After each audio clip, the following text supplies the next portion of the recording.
안녕하세요. 세상을 바꾸는 작지만 강한 흐름 채널 M&L의 밸류 크리에이터 김장길입니다. 오늘은 뜬금 잡설 도전과 실패 시리즈고요. 오늘 그 세 번째 시간 현명한 실패입니다. 이게 원래 두 번째까지 해서 시리즈로 끝날라 그랬는데요. 또 얘기를 하다 보니까 문득 옛날 기억이 나서 한번 이렇게 코너를 만들게 됐습니다. 지금 실패를 논하기에는 조금 이른 시기기는 해요. 왜냐하면 여러분은 지금 아직 실패라기보다는 도전도 아닌 도전의 초입에 있는 상황이라고 좀 보고 있고요. 그렇기 때문에 실패를 얘기를 하려면은 조금 더 시간이 지난 다음에 고민을 해봐야 되는 시기기는 한데요. 물론 뭐 예비 창업 패키지 떨어지신 분들이 있는데 그 정도는 실패도 아니잖아요. 기껏 해봤자 뭐 사업 계획서 한 번 내고 떨어진 건데 그걸 뭐 실패라고 생각하세요. 또 내면 되는 거지. 이제 여기서 얘기하는 실패는 진짜로 좀 어느 정도 그 괴멸적인 타격이 올 수 있는 그런 실패를 얘기를 하는 건데요. 이 얘기를 본격적으로 하기 전에 한 5년 전쯤에 제가 이제 다른 곳에 있었을 때 얘기를 한번 해볼게요.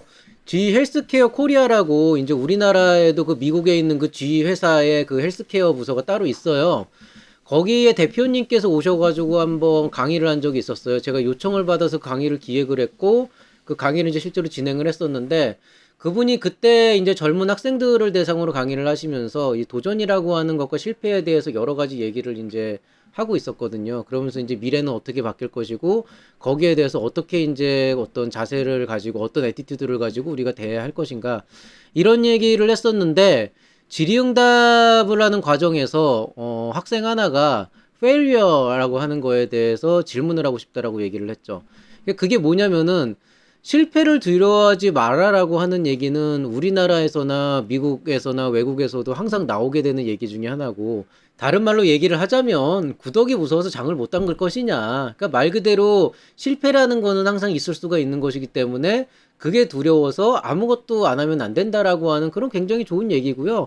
저는 사실은 뭐 거기에 거의 한 90% 정도는 동감을 해요. 다만 이제 이 친구가 하는 얘기는, 문제는 실패를 두려워하지 말라라고 했지만 실제로 실패라고 하는 것은 한번 제대로 일어났다고 했을 때 두 번 다시 일어날 수 없는 그런 치명적인 문제들도 생기기 때문에 단순히 두려워하지 않고 그냥 도전을 한다 그래서 그게 어떤 미래를 책임지지는 않는 것 같다. 그렇다면 적어도 이 바닥에서 계속 많은 도전을 하고 뭐 어려움도 겪었지만은 결국에는 뭔가 어떤 소기의 성과를 이루면서 가는 그런 이제 대표로서 어떤 종류의 이 밸류에 대해서 정의를 새롭게 해줄 수가 있겠냐는 질문을 했고요.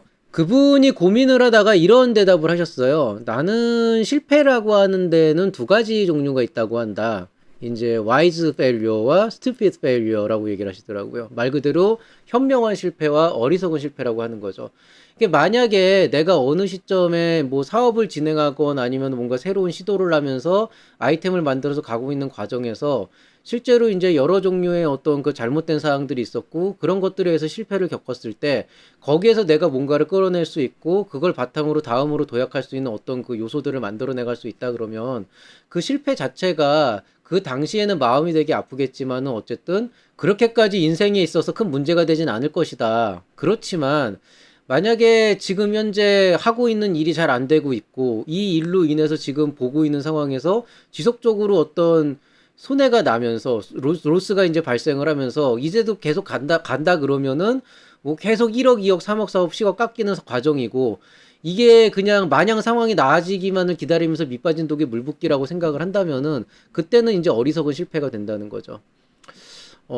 그렇기 때문에 사실은 이 실패라고 하는 것을 두려워하면은 해야 될 일도 못하게 되는 것은 사실이지만, 어떤 실패적인 요소가 될 때는 항상 그 전조증상이 있기 마련이고, 그 전조증상을 보면서 끊임없이 고민을 해야 된다는 거죠. 계속 보고 있다가 어느 시점에 이거는 손절을 해야 될 타이밍도 있겠다라고 생각을 한다면은 빠른 시점에 빨리 의사결정해서 손절을 하고 그 부족한 부분을 메꿔서 다른 것들을 시도할 수 있는 여력을 만들어야 되는데, 그냥 지금까지 쏟아부은 노력과 시간이 아깝고 비용이 아까워서 그걸 그냥 마냥 보고만 있다가 결국에는 아무리 봐도 나아질 거는 상황이 나아지는, 정말 말 그대로 코로나가 두 달 뒤면 지나가겠지라고 하는 그런 막연한 기대 심리로 남아있게 된다 그러면은 결국엔 그건 어리석은 실패가 되고, 그로 인해서 쏟아부은 어마어마한 그 손실 때문에 결국에는 다시 일어날 기회를 놓치게 된다고 하는 거죠.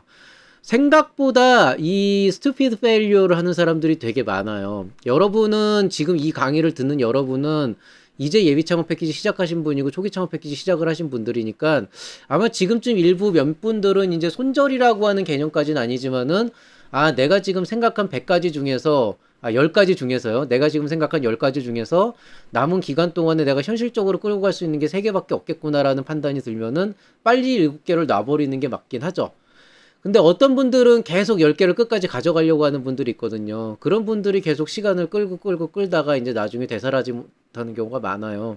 근데 이제 그런 분들 끝나고 나서 나중에 이제 신세한탄하러 가끔 오시는데, 뭐 이제 그런 얘기를 해요. 아, 이때 되면 나아질 줄 알았는데 그럴 줄 몰랐다. 뭐, 아쉽다. 뭐, 운이 나빴다. 이렇게 얘기를 하는데요. 사실, 이거는 좀 그렇게 생각을 하시면 될 것 같아요. 좀 분해하셔야 돼요. 운이 나빴다라고 하는 말이나 어쩔 수 없는 상황이었다, 불가항력적인 상황이었고 대표님은 잘못한 게 없다. 다른 사람이 이때 살아남은 건 사실 어떻게 보면 운이 좋았기 때문에 여기에 대해서 너무 마음 아파할 필요 없다. 이 말은요, 제가 저를 찾아온 멘티 분들한테 해야 되는 얘기지, 멘티 스스로가 그렇게 얘기하면서 정신승리하라고 있는 말이 아니에요. 그렇기 때문에 여러분은 만약에 정말로 그런 일이 생겼다라고 한다면 거기에 대해서 자랑스러워하거나 잘하면 되지라고 생각을 하시면 안 돼요. 분해하셔야 되고 억울해하셔야 되고 어떻게든 그거를 다시 살리기 위해서 어떻게 살아날 것인지 고민을 하셔야 되는 거고요. 위로하는 건 제 몫입니다. 여러분 스스로가 아니고 바깥에 있는 다른 제3자가 해줘야 될 몫이에요. 그 구도를 바꾸지 않고 스스로가 계속 거기에 대해서 계속 위안만 하는, 정신승리만 하는 상황이 된다 그러면은 그냥 아까 얘기한 그 GL스퀘어 대표님이 말씀하신 것 같은 그런 이제 스티피드 페일리어가 될 수밖에 없습니다. 그렇기 때문에 여러분이 어떤 상황이 점점 힘들어진다라고 했을 때 빠른 손절이 필요하고 뭔가 좀 새로운 돌파구를 찾아야 된다라고 할 때는요, 가장 좋은 거는 그 시기를 직접 맞닥뜨리기 전에 누군가 조언을 구할 사람 한 명이라도 만나서 조금이라도 의견을 수렴하고 의사결정을 빨리 하고 움직이는 게 낫고요. 만약에 계속 좀 투자를 해서 지속적으로 봐야 될 가치가 있겠다라고 생각을 하신다면은 과연 내가 언제까지 이 상황을 버틸 수가 있을 것인가에 대해서 철저하게 계산을 하고 손절을 해야 되는 타이밍을 정확하게 잡고 계셔야 돼요. 그리고 만약에 여기까지 손실이 이어진다라고 했을 때 내가 과연 이거를 어떤 식으로 이제 핸들링을 해서 결국엔 살아남을 수 있을 것인가에 대해서도 좀 고민을 해보셔야겠죠. 그래서 현명한 실패라고 하는 건 정말 여러분한테 큰 도움이 되는 자산입니다. 저는 사실은 지금 저한테 오는 창업자들 중에서도 가끔 눈에 보여요. 쉽지 않겠구나. 가는 도중에 정말 고생을 많이 하겠구나. 이런 친구들 보이거든요. 그냥 놔둬요. 왜냐면은 제가 그런 것들을 하나하나 컨트롤하다 보면은 그 친구들이 살아날 수 있을지는 모르겠지만은 결국에는 그게 제 사업이 돼버려. 그 친구들 사업이 아니고. 그런데 지금 정도 시점에서 요 정도까지는 조금 어려움을 겪어도 배우는 게 있겠다라고 싶으면은요, 현명한 실패를 할 때까지 그냥 보통 말을 안 합니다. 물론 간혹 가다가 이제 아주 기본적인 내용들, 정말 심각한 거, 이대로 가면 정말 큰일 날 텐데 사회적으로 이슈가 될 수 있는 이런 것들은 반드시 주지를 시키지만은 보통은 실패도 여러분이 창업을 하면서 겪는 과정 중에 하나고, 사실 이렇게 창업 멘토링을 하거나 컨설팅을 하는, 교육을 하는 저조차도 굉장히 많은 실패를 했고 실수를 했고 거기에서 계속 새로운 것들을 배워서 뭔가를 하려고 노력을 하고 있기 때문에 이것들 자체를 그렇게 부끄러워할 필요는 없어요. 그렇지만은 적어도 변명을 스스로한테는 좀 안 하면 좋겠다라는 생각 정도는 하고 있고요. 사실 실패라고 하는 것도 여러분이 걷는 그 수많은 옵션 중에 하나이기 때문에 만약에 어쩔 수 없이 실패를 해야 되는 상황이다 그러면은 어느 시점에 손절을 해야 되고 그 와중에 어떤 것들을 챙길 수 있는 것인지 그런 부분들에 대해서 한번 고민을 해보시기 바랍니다. 그리고 그렇게 한다면은 나중에 조금 마음 아픈 일이 발생한다고 하더라도 그만큼 또 여러분이 성숙하고 그 다음 단계를 더 잘할 수 있는 준비가 될 수 있는 것이기 때문에 너무 마음 아파하실 필요는 또 없다고 생각을 해요. 자, 오늘 뜬금잡설 도전과 실패, 현명한 실패 코너는 여기서 마무리하도록 하겠습니다. 모든들 늦은 밤까지 수고 많이 하셨고요. 저는 이만 물러가도록 하겠습니다. 이상 채널 M&L의 김장길이었습니다. 감사합니다.